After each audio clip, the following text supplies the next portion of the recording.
സ്ഥാനാർത്ഥി പട്ടിക പ്രഖ്യാപിച്ചതിന് പിന്നാലെ തൃശൂർ കോൺഗ്രസിൽ രാജി. സീറ്റ് നിഷേധിക്കപ്പെട്ട കുരിയച്ചിറ കൌൺസിലർ നിമ്മി റപ്പായി രാജിവെച്ച് LDF-ൽ ചേർന്നു.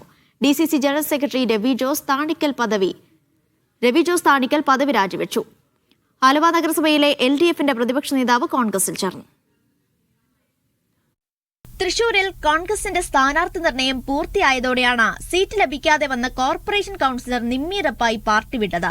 NCPS-ൽ ചേർന്ന് ഒല്ലൂരിൽ മത്സരിക്കുമെന്ന് നിമ്മി പറഞ്ഞു. പാർട്ടി ചതിച്ചതാണ്. കാരണം പാർട്ടിക്ക് പിന്നെ അവിടെയുള്ള വേറൊരാൾക്ക് കൊടുത്തിരുന്നെങ്കിൽ തീർച്ചയായിട്ടും എനിക്ക് അതിനോട് എതിർക്കാൻ പറ്റില്ല. പക്ഷേ അവിടെ താമസിക്കാത്ത ഒരാളെ, വേറൊരു മണ്ഡലത്തിലുള്ള വേറൊരു ഡിവിഷനിലുള്ള ആളെ ഇങ്ങോട്ട് ഇറക്കുമതി ചെയ്തതിൽ എനിക്ക് തീർച്ചയായിട്ടും ഒരു പാർട്ടിയോട് എനിക്ക് വളരെയധികം പരിഭവമുണ്ട്.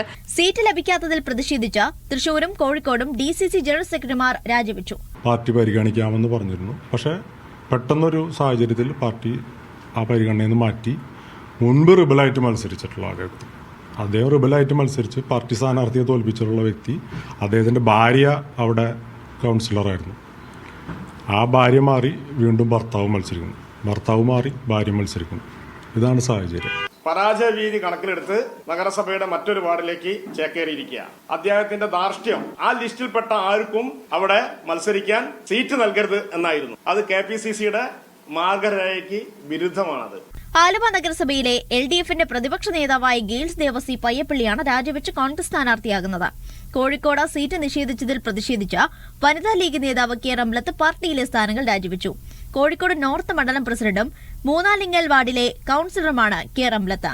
ചെറുപ്പുളശ്ശേരി നഗരസഭയിലേക്ക് സീറ്റ് നൽകാത്തതിൽ പ്രതിഷേധിച്ച ബ്ലോക്ക് ജനറൽ സെക്രട്ടറി CGK ഉണ്ണി കോൺഗ്രസ് വിട്ടു. എറണാകുളം വൈറ്റില കോൺഗ്രസ് മണ്ഡലം കമ്മിറ്റി പ്രസിഡന്റ് MS അശോകൻ BJP-യിൽ ചേർന്നു. സീറ്റ് നിഷേധിച്ചതിന് പിന്നാലെ കൊച്ചി കോർപ്പറേഷനിൽ മുൻ ഡെപ്യൂട്ടി മേയറും കോൺഗ്രസ് നേതാവുമായ KR പ്രേംകുമാർ സ്വതന്ത്രനായി മത്സരിക്കാൻ തീരുമാനിച്ചു. കോഴിക്കോട് നല്ലളത്ത് 43-ാം ഡിവിഷനിലെ സ്ഥാനാർത്ഥി പ്രഖ്യാപനത്തിലെ അതൃപ്തി ചൂണ്ടിക്കാട്ടി 30ഓളം ലീഗ് പ്രവർത്തകർ രാജ്യസന്നദ്ധത അറിയിച്ചു. വിവിധ ബ്യൂറോകൾക്കൊപ്പം ഇലക്ഷൻ ഡെസ്ക്, മീഡിയ 1.